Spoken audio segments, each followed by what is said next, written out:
But yeah, I definitely want to stay involved and just trying to help guide the sort of next generation of future physicians, but also of AMSA leaders into like what a successful AMSA looks like, and helping them with their advocacy and bird dogging and talking to lobbyists and trying to serve as sort of that mentor for what AMSA stands for.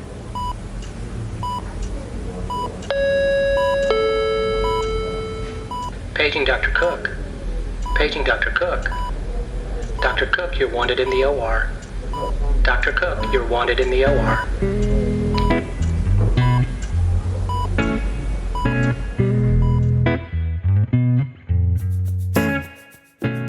Welcome to the Prescription for Success podcast with your host, Dr. Randy Cook.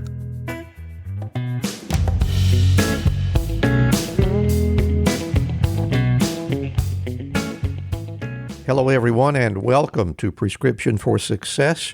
I'm Dr. Randy Cook, your host for the podcast, which is a production of MD Coaches, providing leadership and executive coaching for physicians by physicians to overcome burnout, transition your career, develop as a leader, or whatever your goal might be. Visit MD Coaches on the web at mymdcoaches.com because you're not in this alone. And don't forget that CME credit is available when you listen with us. Just look for CMFI in the show notes to learn how. My guest today just finished medical school only a few months ago, but he's already established himself as a leader by serving as the president of the American Medical Student Association. So let's hear my conversation with Dr. Michael Walls.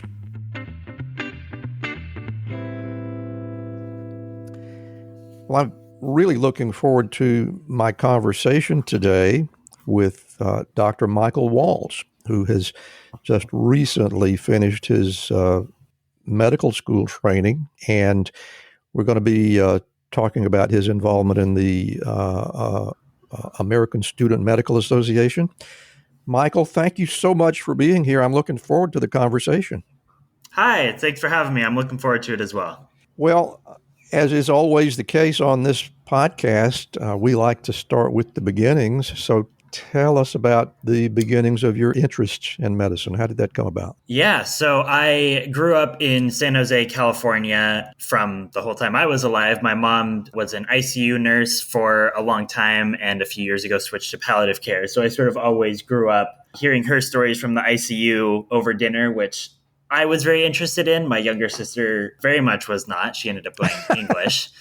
And then my dad, I want to say when I was in middle school, went back to school and became a respiratory therapist. So I sort of always had that exposure to medicine and hearing their stories. And I think my, little 5-year-old Michael heard that they worked in a hospital and just kind of lumped it all into their doctors. Obviously, that is not the case. But I, since I was growing up, always wanted to be a doctor.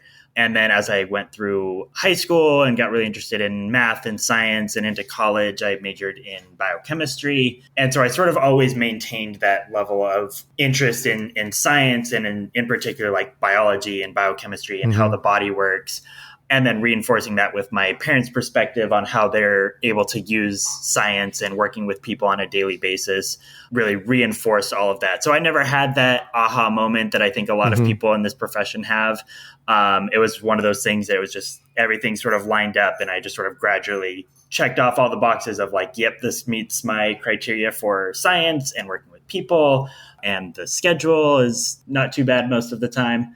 So it was a lot of things, but it was primarily my parents that really got me into medicine.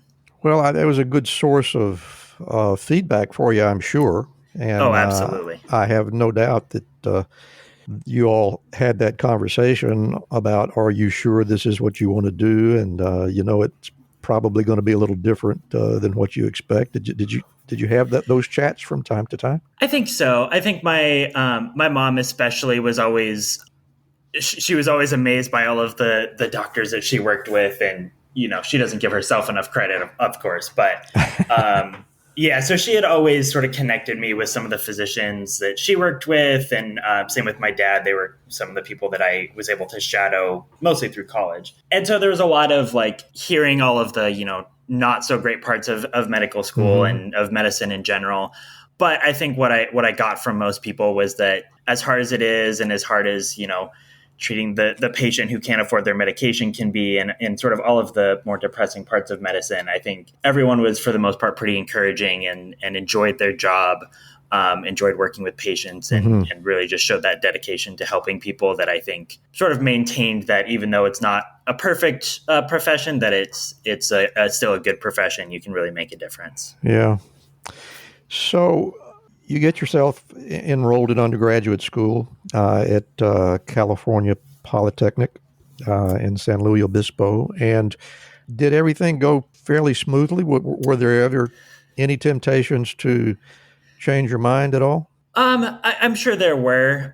Not too many. I think everything for the most part was somewhere in that science and health realm. I was one of the weird kids and interested in organic chemistry, and I really enjoyed that. So I briefly considered doing some organic chemistry, medicinal chemistry research, and going a little bit more on the PhD route.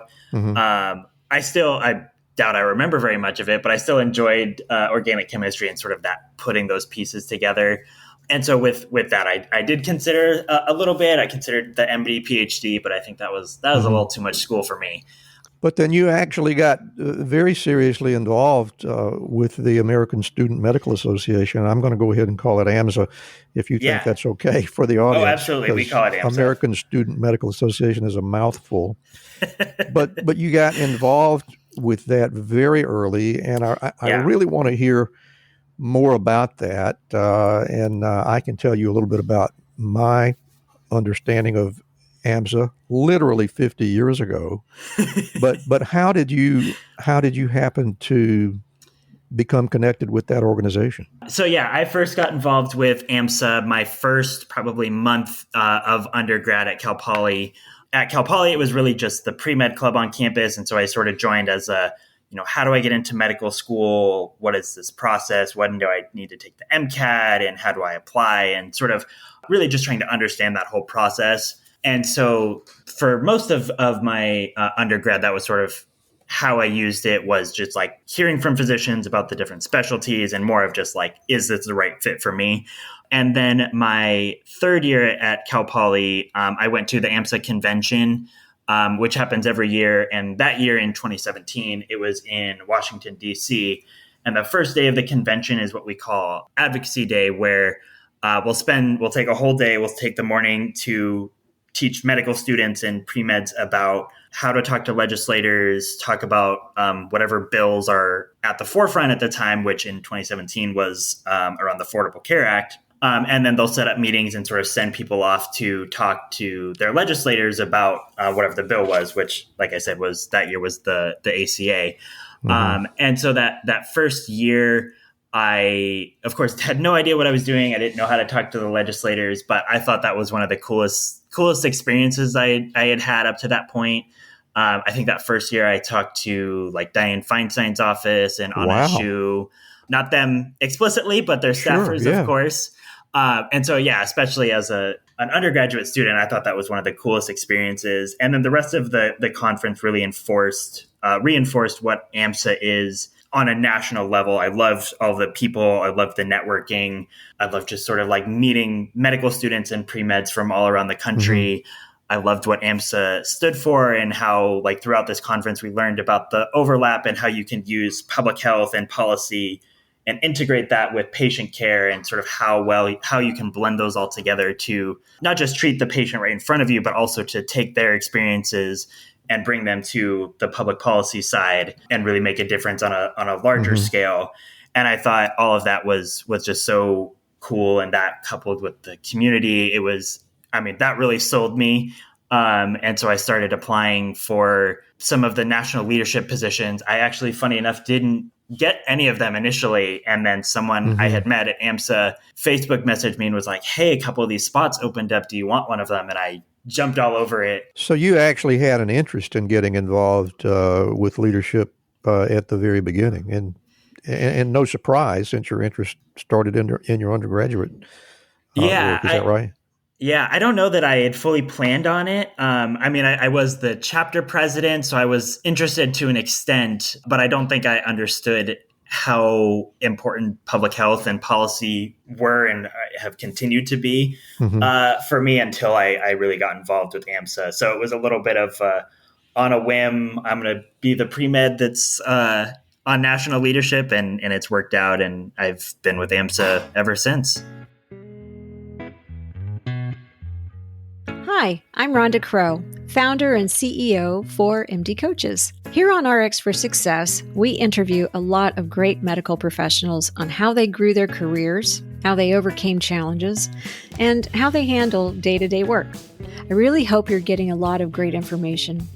But if you're looking for an answer to a specific problem, management or administration challenge, or if you're feeling just a bit burnt out, like maybe you chose the wrong career, well, then there's a faster way to get the help you need. No, it's not counseling, it's coaching. RX for Success is produced by MD Coaches, a team of physicians who have been where you are. I know you're used to going it alone, but you don't have to. Get the support you need today. Visit us at mymdcoaches.com to schedule your complimentary consultation. Again, that's mymdcoaches.com, because you're not in this alone.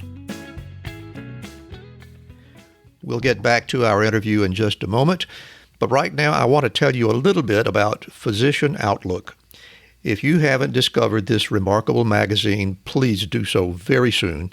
It was created by physicians for physicians to showcase the intersection between clinical and non-clinical interests, whether it's writing, painting, cooking, politics, and dozens of other topics. Physician Outlook gives a physician perspective. It's available online and in print. It's really unique among physician lifestyle magazines. And like the Prescription for Success podcast, Physician Outlook amplifies the voice of any physician who has something to say. It also engages patients who still believe in physician-led, team-based care. And Prescription for Success listeners can get 3 months free when you enter our promo code RX for Success and select the monthly option at checkout. That's a really great deal on this stunning publication. And now let's get back to today's interview. That's a fascinating story. And so you're right, you're sort of in the midst of your term as president. Is that correct? Yeah, I'm almost exactly halfway through. Yeah. And tell me about what you hope to accomplish, and are you on schedule? How's all that going? I don't know if we're on schedule because there's always something new that we want to accomplish. I think the biggest thing is continuing to build that community of medical students, especially coming out of the pandemic. I think I know it's been very difficult for medical students to sort of build those connections. So we're really trying to reinforce those and sort of bring back the connectedness that AMSA really brought, especially pre-pandemic. In terms of our sort of more political agenda, we've been doing a lot of work, our biggest priority has been around reproductive health for obvious reasons. We have a grant that allows us to do quite a bit of work in that space. So doing things like manual vacuum aspiration trainings where we can send medical schools the kit and then they can do them at their school, usually through the AMSA chapter, working with legislators and teaching medical students about leadership and the importance of advocating for your patients inside and outside of the clinic. So reproductive health has been our biggest issue. As for where we are in that agenda, I could not tell you any more than anyone else can. But outside of that, we've been doing a lot of work. We're working on a medical education scorecard where we're surveying medical students to figure out how well their schools are actually teaching some of the things that are, not necessarily on step 1 or level 1.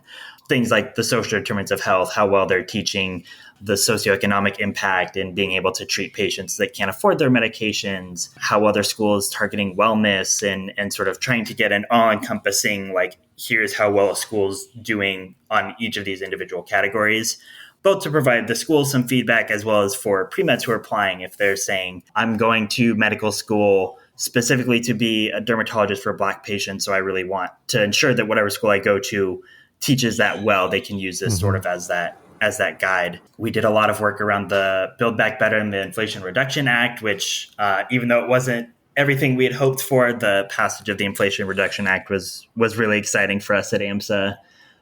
So we're sort of all over the place. We do a lot of patient-focused advocacy, but we're also trying to keep up with all of our advocating for medical students too. And I'm also interested to know, and again, when I was a medical student, we were aware that there was that AMSA existed. However, it was my years in medical school were almost contemporaneous with the separation of AMSA from the American Medical Association. Yeah. And I wonder if you know, if you'd like to tell us a little bit about that history, how AMSA became an independent organization. Have you got the data on that? We'd be delighted to hear it.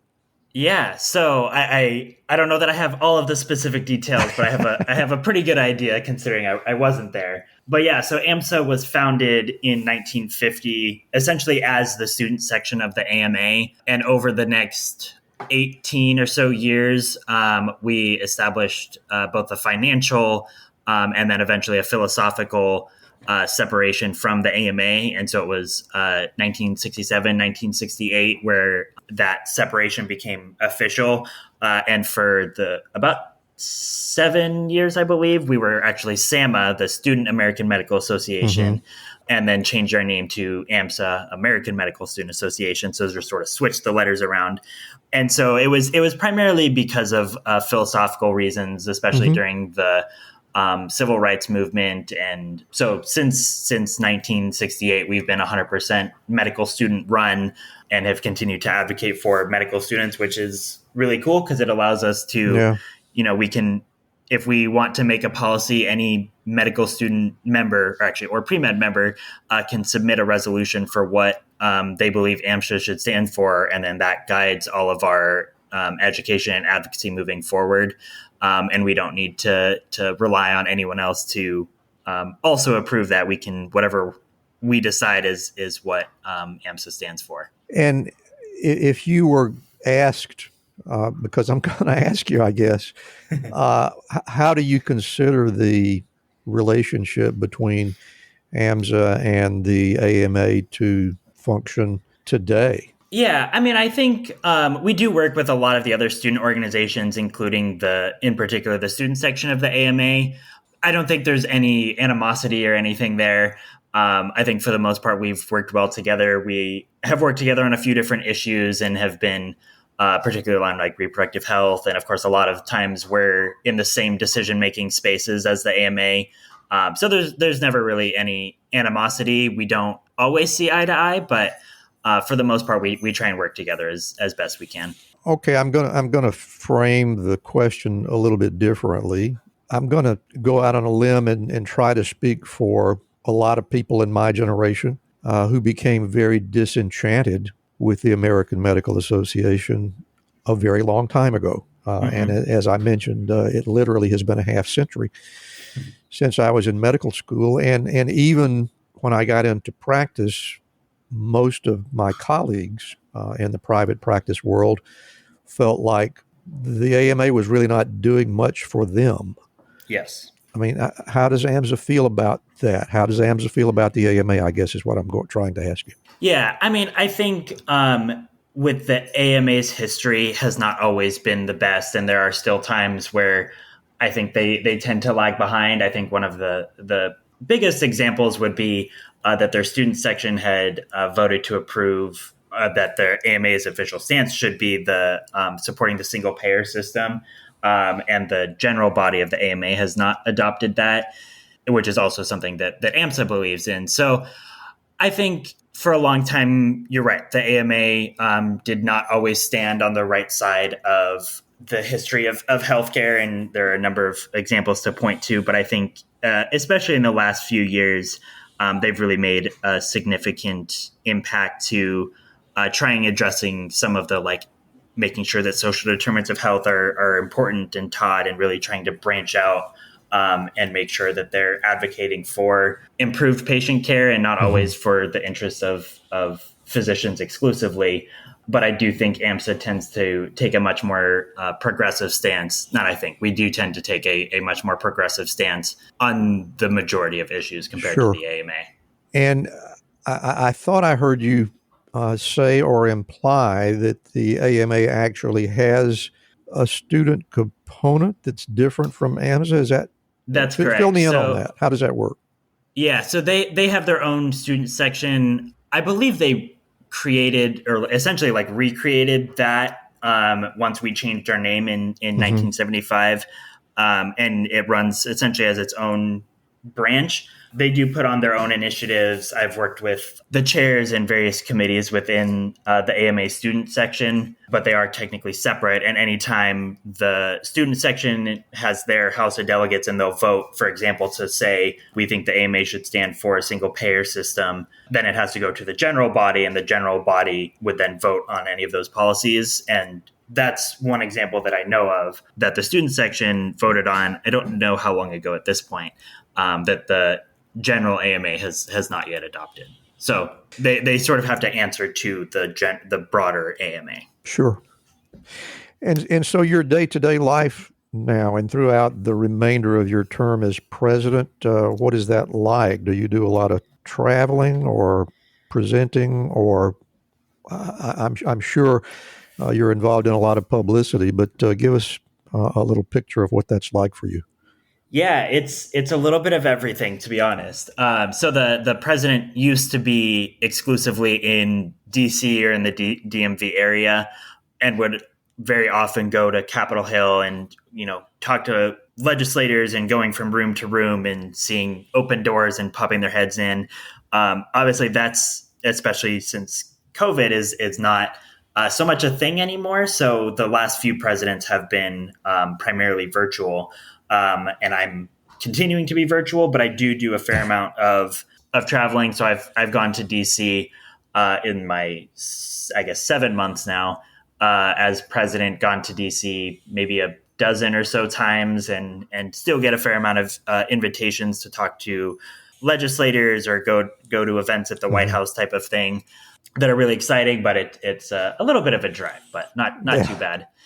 And then, a lot of traveling for conferences. So actually this month of November, I went from the APHA, American Public Health Association conference, to the AAMC conference. So was traveling around from Boston, home for a day, to Nashville, and then home for a little bit. And so going to conferences and occasionally doing some presentations. I did like a presentation at FMEC, which is the Family Medicine Education Consortium that was in DC. So it's a fair amount of travel. Most of the meetings, or most of my days, are working with our local chapters. I also am the chair of the board of trustees, which is all medical students with a resident and a premed mixed in that sort of run the governance of the organization.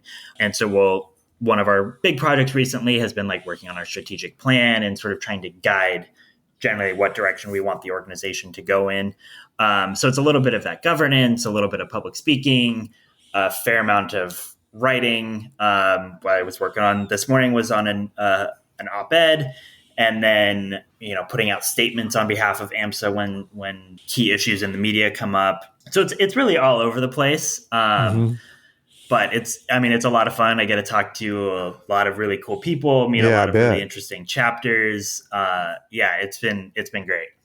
Have you got like a short list of things that you hoped that you would be able to accomplish during your term, or are you playing it shooting from the hip? A little bit shooting from the hip. I think I came into the year, we're going to get better salaries for residents, and we're going to get the Build Back Better passed, and we're going to protect reproductive rights. And I think to a limited degree, some of those has happened, some of those have not.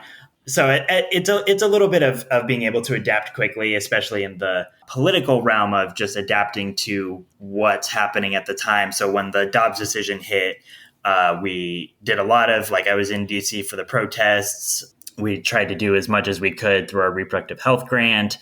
and just trying to educate and make sure that medical students were still getting the education they deserve through their medical schools. And that's still something that we've been working on quite a bit. But a lot of it is just being able to adapt to the political climate at the time, which seems to vary almost weekly at this point. Yeah, it really does.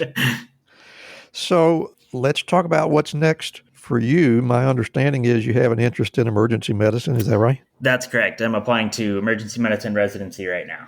And any particular place that you would prefer to be doing that training? Not too picky. I'm a little bit focused mostly on the coasts. Being from California, I have a fair amount in California.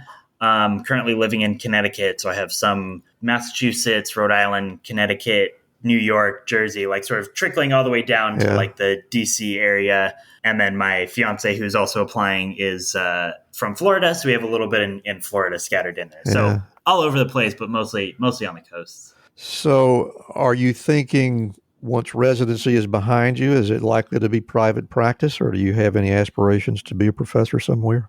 More than likely, it'll just be working in any old emergency department. I have considered academic medicine. I think more important for me is just the demographic of the patients that the hospital serves. So, there are some academic centers that do that really well and others not quite as well. So I do really enjoy teaching. Most of my jobs through like college and high school were tutoring jobs. So I really enjoy teaching and wouldn't be opposed to that more academic medicine. Yeah. But I'm mostly focused on sort of what patient population I want to treat, which is the generally more vulnerable populations. So I think probably the thing that I'm really interested in learning from you right now is once you get into that territory, once you're in your true professional setting where you're dedicated to being that emergency room physician, do you expect to maintain a connection with AMSA?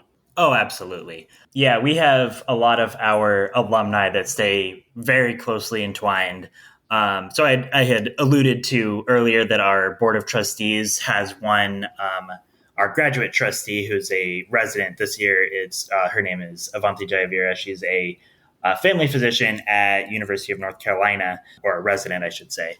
So she stays heavily involved. And then we also have a board of foundations that sort of guides or a little bit advises the association side. And a lot of them are, I think there's like 4 former AMSA presidents and then a couple who were national leaders who stay involved quite intimately, actually. But yeah, I definitely want to stay involved and just trying to help guide the sort of next generation of future physicians, but also of AMSA leaders into like what a successful AMSA looks like, and helping them with their advocacy and bird dogging and talking to lobbyists and trying to serve as sort of that mentor for what AMSA stands for. Well, I'm not at all surprised to hear that, and I'm really glad to hear that.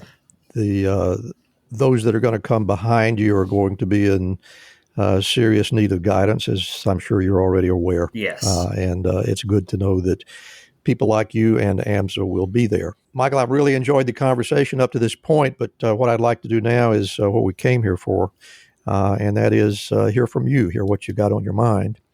And I'm going to close my mic, and audience, Dr. Michael Walls is going to share his personal prescriptions for success. Yeah. Well, thank you so much, Randy. I really enjoyed this conversation as well. I think for my prescriptions for success, I think there are a number of different things that I thought about as I was sort of preparing for this. And I think some of the biggest things that struck me were really making sure that you're identifying the people who have gone through what you're going through. So whether that's going through the medical school applications or residency applications and talking to those. For me, I found it most helpful to talk to the people who were just a few years ahead of me. So when I was applying to medical school, those were the people who were in medical school. And while I'm applying to residency right now, talking to people who are current residents. And, you're going to get a lot of advice from a lot of different people, and some of it's going to be good and some of it's going to be bad. And you're really not going to know which is which until you've tried it. And so I tell this to students when they're starting medical school and trying to figure out how best to study, is that, advice doesn't fit everyone. What worked for one person is not going to work for the next person. And so really trying to get your advice from a number of different people and sort of taking it all with a grain of salt, but saying, based off of my personality or what's worked for me in the past, I think this is what's going to be the best approach for me. And then being able to adapt. So taking that, if you tried one way of studying and it really didn't work, then trying what someone else suggested. But I think it's difficult to sort of filter through the amount of advice you get, especially in healthcare, because so many people are want to help you, which is not a problem, but it can make it difficult and at times overwhelming. So making sure to take all of that into consideration, but ultimately you need to decide what's best for you. But with that, of course, being said, there are a couple of things that I will say that worked for me. The first one is just continuing to enjoy your life and having fun. Medicine, and I fell into this trap, has a tendency to, sit at home and study and make sure that we're getting good grades so we can get where we want to. But if you're not happy with your life, then none of the prestige and none of the, what school you went to really matters at all. And then the second one is just don't second guess yourself. I noticed myself doing that a lot of, whether or not I was qualified or whether or not I should participate in this research that sounds really cool, but it's like, I don't know if I have the time. But every single time to date so far that I've decided that to commit when I was on the fence, it's ended up working out for me.